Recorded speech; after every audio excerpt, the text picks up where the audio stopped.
Hey guys, I'm here to help you to be familiar and be an expert in using QuickBook, in recording with QuickBook, so that your businesses, your work can be very quick than you might have thought. So to do this, you have to install QuickBook in your PC. You can download it at different websites. You can buy it and use the full package. If you don't know how to, you can leave a comment below after watching the video so that I can help you how to find QuickBook freely for practicing, so that you can be an expert and more familiar with it. So this is an overview, zero lesson. So the first lesson will come in the next video.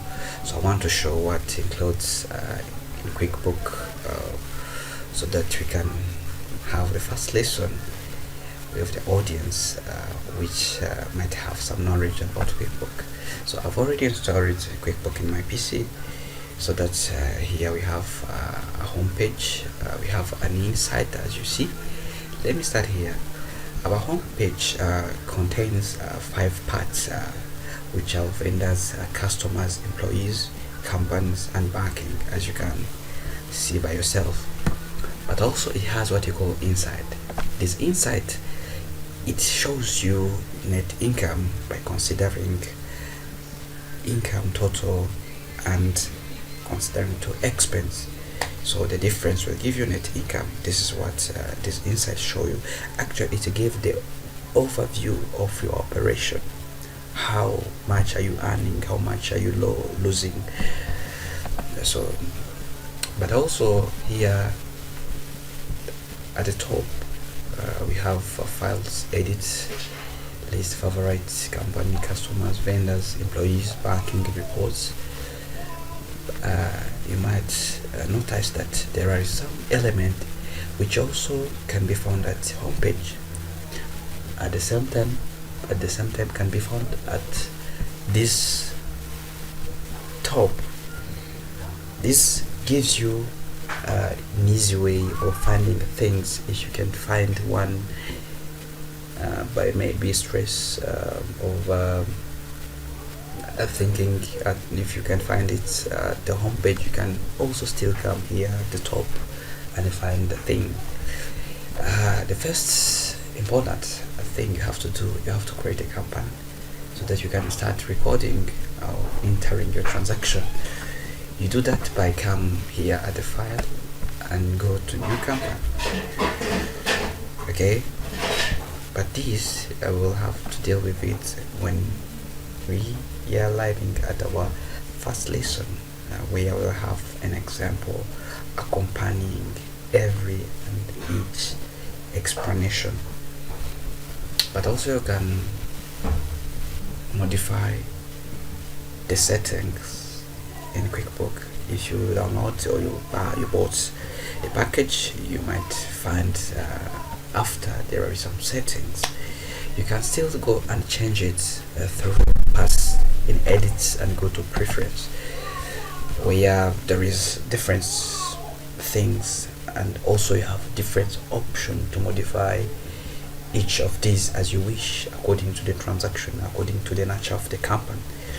The first, accounting, and also about about items and inventory, and also about currencies. Those are the 3 things I want to speak of in this lesson 0 of all concerning the overview of QuickBooks. So about accounting,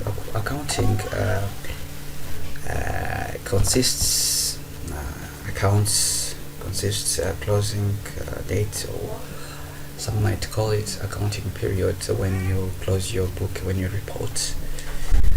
Okay, when you draw report, this is accounting period or closing date. So the option of accounts, you might want to use accounts with corresponding numbers. This is your option by ticking the box and hit OK.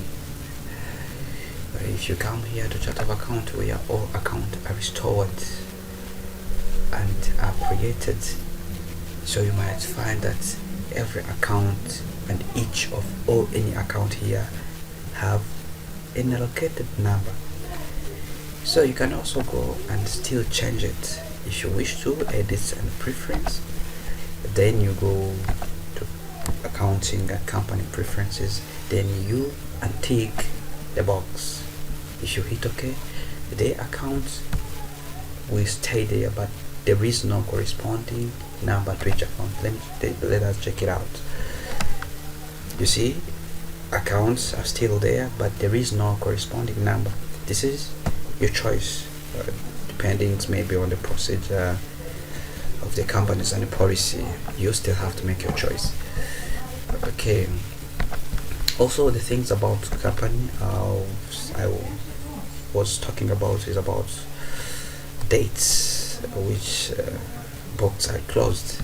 You set date and password. QuickBooks always advise you to keep your closing date with password, which is very secured.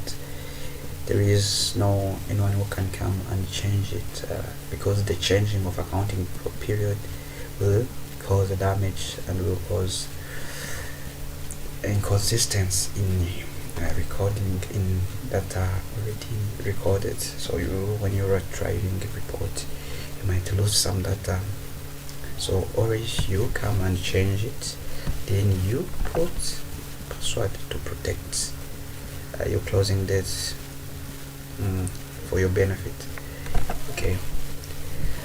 The next thing I want to talk about preference is about items and inventory.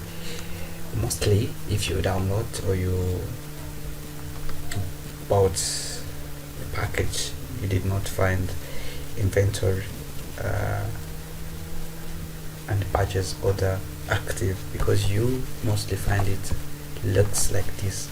So at the time you come and pass it through preferences, then you come at items and inventory, then you take the box so that your inventory and purchase order can be shown up at your homepage so that you can access them very easily. Then you hit OK.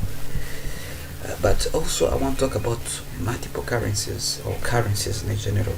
QuickBooks gives you two options. The first option is to use single currencies, and the next option is to switch currencies.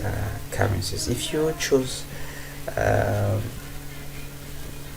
switch through currencies, you can use euros, you can use pounds, you can use shillings, you can use dollars. So that's the choice you make, and you go to use more than currency. You take it. From the time you take it, you are going to be in multiple currencies system, right? Okay. So I think this is somehow enough to have the first lesson. So let's get going with the first lesson. Don't go away. Stay in touch.